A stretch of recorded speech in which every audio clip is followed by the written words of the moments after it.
بسم اللہ الرحمن الرحیم۔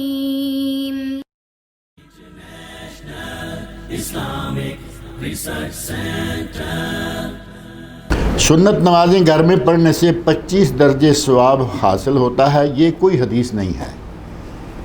سنت نمازیں، نفل نمازیں گھر میں پڑھنا افضل ہے، اس میں کوئی شک نہیں۔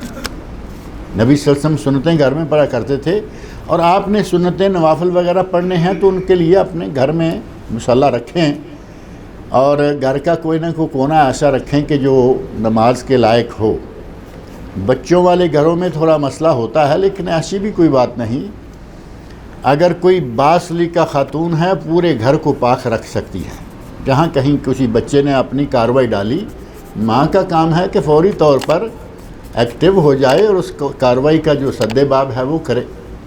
اور آج تو الحمدللہ بہت اچھا ہو گیا، پیمپر ہیں، کارروائی ڈالے، دن کو ڈالے، رات کو ڈالے، پتہ ہی نہیں چلتا۔ لہذا گھر کے کچھ حصوں کو اسپیشلی رکھنا چاہیے کہ وہ نماز کے لیے ہوں، بلکہ سارے گھر کو ہی پاک رکھنا چاہیے۔